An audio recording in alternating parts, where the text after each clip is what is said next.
Jin, le fils de Kaido, premier commandant de Don Krieg. Vous pouvez pleurer les haters. Hein. La plus grande théorie de tous les temps restera Jin, le fils de Kaido.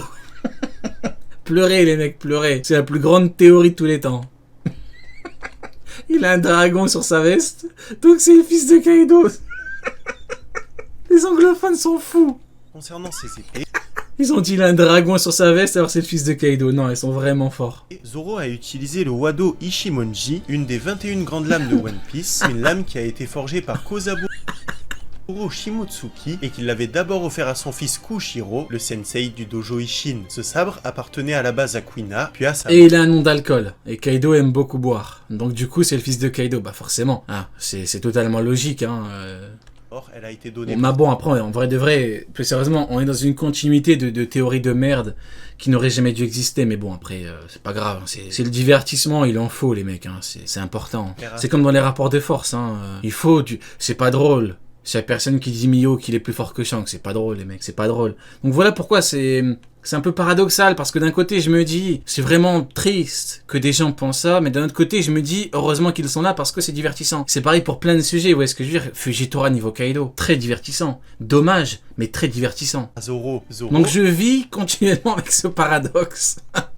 a aussi utilisé le Sandai Kitetsu, un sabre maudit qui ne fait pas partie des 21 grandes lames. Pour autant, ça reste une lame surpuissante entre les mains de Zoro, qui a même réussi à couper un wagon de train grâce à elle. Zoro a aussi eu Shusui, une lame noire légendaire, appartenant à la catégorie des épées de grande qualité, qui appartenait à Ryuma Shimotsuki, Yubashiri, un sabre de qualité supérieure, un sabre qui a d'ailleurs été détruit par Ryuma. Dinguerie, hein, que le zombie du dieu des lames, qui en fait est ton ancêtre, te donne son épée, bon, légendaire, mais pas dans le sens une des 12, mais légendaire dans le sens historique du terme, parce qu'elle appartenait au dieu des lames. Donc c'est vraiment... L'image est forte de fou, hein. Ryuma Shimotsuki qui a plus tard donné son sabre à Zoro. Et bien sûr, à la base, Zoro avait aussi deux sabres qui lui avaient été donnés par Shimotsuki Kozaburo, mais des sabres qui ont été détruits par Mihawk à leur première rencontre. Et pour finir, évidemment, Zoro a une des épées les plus puissantes du monde, Enma, qui a appartenu à la base à Oden Kuzu. Et bien évidemment, Zoro devient le roi des enfers via sa lame. Qui, selon les légendes, là totalement où la lame logique. Abe no Abakiri pouvait trancher le ciel en deux, Et Mihawk devenir le roi de la nuit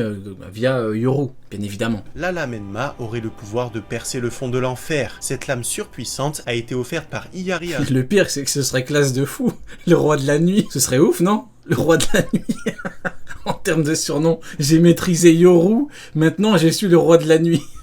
Ah, quoique non, roi de la nuit, ça fait un peu... Roi de la nuit, en gros, en mode...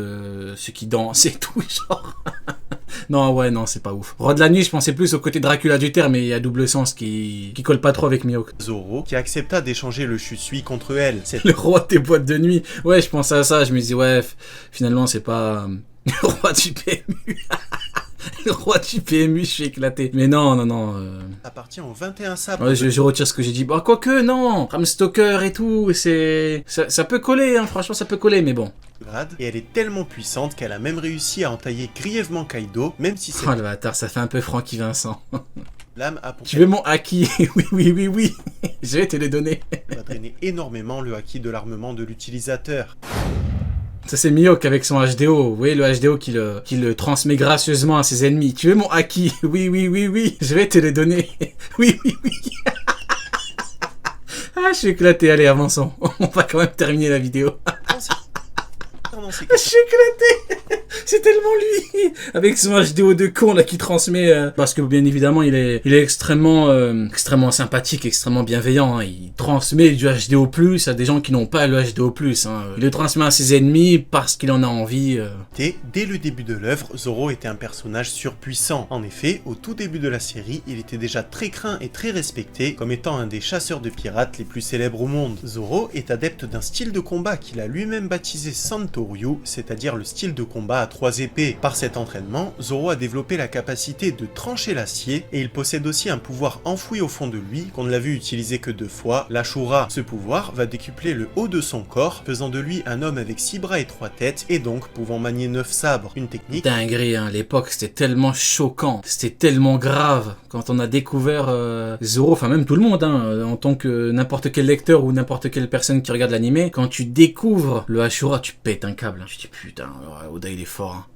grâce à laquelle pour la première fois il a pu contrer l'attaque surpuissante de Kaku, puis par la suite qu'il a utilisé contre un pacifista. Après l'ellipse et après son entraînement avec Mihawk, il va énormément développer sa puissance et ses techniques en réussissant à découper des choses à distance, ou encore en développant une technique semblable à son Dragon Slash, mais qui en plus de trancher, va créer une tornade qui va continuer d'emporter son adversaire après l'attaque. En plus de ça, Zoro possède les 3 types de haki, le haki de l'observation qui lui permet d'anticiper les attaques adverses et de les contrer, le haki de l'armement qu'il a développé au plus haut point, lui permettant de maîtriser la lame surpuissante Enma et ainsi de trancher une île en deux et même de blesser Kaido, et le haki royal qui lui a donné un gain de puissance monstrueux et qui lui a même permis de vaincre King. Concernant ses techniques, avec un sabre, Zoro va utiliser le calibre 36 qui lui permet de trancher un adversaire. Même au niveau des noms, c'est une dinguerie. Calibre 36. Ça paraît simple, mais c'est tellement... Oda, il aime trop les premiers commandants, il aime trop leur donner des trucs classe. Rien que quand tu prends King, il te fait des gros dragons en magma, quoi. Même Akainu fait pas ça. Akainu, il a mangé le fruit du magma, il fait pas ça. Est-ce que vous vous rendez compte de la folie? Akainu, il a mangé le fruit du magma. Bah, il fait pas ça, il fait des points. Il fait une espèce de chien. C'est quoi, c'est un dragon? C'est un truc de fou furieux. Calibre 36. À distance, la danse du lion, où Zoro va se concentrer... La danse du lion, c'est une dinguerie, les mecs. Dinguerie! Pour capter la respiration de toute chose, puis qu'il va utiliser pour pouvoir trancher l'acier, et le dragon volant enflammé, où Zoro va plonger sur son adversaire avec... Volant enflammé, vous vous rendez compte ou pas? Si on s'arrête 2 minutes, il y a tout, hein.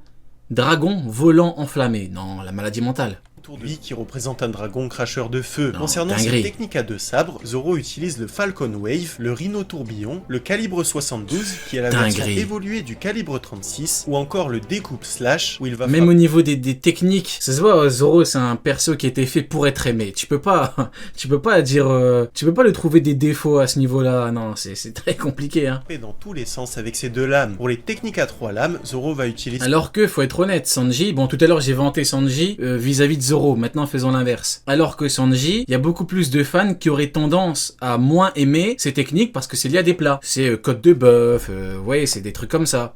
Donc, il y a beaucoup plus de gens qui, voilà, encore une fois, qui auraient tendance à ne pas aimer à fond le nom des techniques. Parce que c'est pas des techniques, c'est pas, même au niveau des noms, c'est pas, les noms des techniques, c'est pas fait pour être aimé par le plus grand nombre. C'est une réalité. utiliser son Demon Slash où il va croiser ses sabres pour attaquer ses adversaires. Le Tiger... Demon Slash. Vous voyez ce que je veux dire? Alors que l'autre, il a côte de bœuf, entrecôte. C'est le guide Michelin. C'est le guide Michelin, Sanji, c'est technique. Je suis éclaté.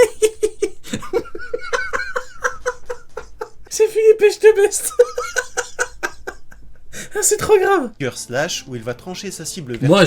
Moi j'aime bien parce que ça colle parfaitement au personnage et tout, voilà, c'est comment dirais-je, bah, tout simplement, ça colle au personnage, ça colle à son style, ça colle à ce qu'il est. Mais voilà, c'est pas la même chose que Demon Slash, quoi, c'est pas pareil, faut dire la vérité. Et c'est pas être anti-Sanji ou que sais-je que de dire la vérité. Également, le Burning Demon Slash qu'il a utilisé pour battre Mr. Five, même s'il n'a utilisé cette technique qu'une seule fois. Norbert. Norbert, c'est qui déjà? Attends, ça me dit quelque chose. Norbert, c'est pas le mec qui fait le truc de l'émission de cuisine là? Norbert. Il a la même barbe que Mihawk. C'est une dinguerie. Il a la même foutue barbe que Mihawk. C'est une dinguerie. Il a la même coupe et la même barbe que Mihawk. Le mec, c'est Mihawk en cuisinier. Dinguerie. Le calibre 108 qui est encore une version évoluée du calibre... Montre-le nous. Attends, je vais te le montrer. Je vais te le montrer, mon frérot. Alors, c'est quelle photo que je vais trouver? Hop, hop, hop. C'est une dinguerie. C'est Mihawk. Bon, la photo, elle est un petit peu pixelisée. Dites-moi que c'est pas Mihawk en version cuisinier. Ah, la coupe, là, c'est pas la même que... C'est pas la même que j'avais trouvée ailleurs. Attendez. Il y a une autre coupe. C'est pas Mihawk en cuisinier. Oui ou non? Dites-moi. Du salam noir. Mihawk contre Pista. Avec de tenders.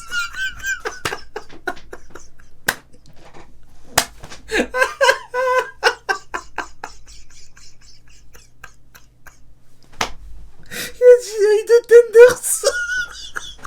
Oh putain. Merde, ma souris. Oh putain. Oh, merde. Hop, allez, on va quitter. On va quitter avant que ça parte en... Hop, on va quitter. Oublions ce moment. Allez. Le double gorilla... C'est Mihawk. C'est Mihawk. Ah, c'est une dinguerie. Allez, oublions ce passage et terminons. Match où Zoro va frapper son adversaire avec la Excusez-moi, attendez, je reprends mes esprits. puissance d'un gorille, la coupe du grand Bouddha qu'il va utiliser à ses différents étages, ou encore le corbeau gardien qu'il va utiliser pour donner une multitude de coups sur ses adversaires, dont les entailles vont faire penser aux pattes d'un oiseau. Et enfin, lorsqu'il est dans son mode Ashura, Zoro va utiliser son Kyutoryu, le style de combat à 9 sabres, où avec l'Ashura, en concentrant sa force spirituelle et mentale, il va être capable de se battre avec 3 sabres en donnant l'impression qu'il en utilise 9. Je crois pas qu'il y aurait une partie sur meilleur épéiste au monde et roi des enfers, c'est... Dans son combat avec Nuru, un homme poisson, contre Caribou, pour pouvoir le trouver alors qu'il se cachait, ou encore à Dressrosa, et lorsqu'il utilise ce haki sur ses sabres, il va les rendre encore plus puissants. Et d'ailleurs, il a tellement poussé ce fluide qu'il a même réussi à trancher en 2 pika, ou encore, il a pu contrer temporairement les pouvoirs d'un fruit du démon avec le Birdcage de Doflamingo. Et enfin, concernant le haki royal, il nous a été montré 2 fois par Zoro, la première quand il a combiné son haki des rois avec son Kyutoryu afin de pouvoir créer une attaque dévastatrice qui a même blessé Kaido, et la deuxième fois, il a utilisé ce haki pour pouvoir revêtir ses sabres. Ouais, pareil, je comprends ceux qui disent que Zoro sur le toit c'est un truc de fou furieux et que c'est beaucoup plus incroyable que ce que c'est réellement en termes de niveau de puissance. Ce que j'avais dit avec Yamato, vu que Kaido il est montré d'une manière exceptionnelle, bah, quand tu vois Yamato combattre Kaido, bah tu dis qu'elle peut éventuellement avoir un niveau de zinzin, et du coup je peux comprendre, je me dis c'est pas le scandale du siècle d'abuser là-dessus. Voilà, donc pour Zoro c'est pareil, c'est pas... Bon, ceux qui abusent de Figal Zoro, bien sûr, ça c'est petit groupe, ce sont des extrémistes, mais qui sont là que pour le divertissement, donc on prend pas ça en compte. Et ceux qui disent sur le toit, Zoro, niveau Y, bah non, c'est abusé, non, c'est un scandale. Tu peux pas avoir le niveau du mec qui te gifle juste après, donc non, j'ai rien dit, c'est un scandale. Terrassé King, c'est pour toutes ces raisons que pour moi, Zoro est un... Après, si tu pars juste du principe où tu dis ouais, il était exceptionnellement fort au-dessus, je peux comprendre. Mais c'est vrai que parler en niveau, c'est compliqué quand de fait après t'as King qui te tabasse, c'est dur quoi. Personnage les plus intéressants de tout. Donc oui, c'est un scandale. Et qu'il va parfaitement incarner l'esprit shonen en s'entraînant toujours plus, en ayant un sens de l'honneur vraiment implacable. T'es gentil, il y a même un groupe qui pense que Zoro est supérieur à Luffy, oui, mais eux, c'est vraiment un petit groupe qui sont là que pour nous divertir, frérot, tu vois ce que je veux dire, faut pas prendre ça en compte, tu vois ce que je veux dire. Et un jour, en permettant à Luffy de devenir le roi des pirates. Donc voilà pour cette vidéo, j'espère qu'elle vous a plu. Eh ben merci mon frérot. Si c'est le cas et que vous voulez me soutenir, comme d'hab, pensez à la liker. Je vais liker mon frérot, merci à toi. Gros big up pour le travail. Hein. Vidéo très intéressante. S'il a fait la même chose avec Sanji, j'aimerais bien le faire prochain live. Je vais voir, peut-être. Ça nous permet de parler globalement du personnage. Hein.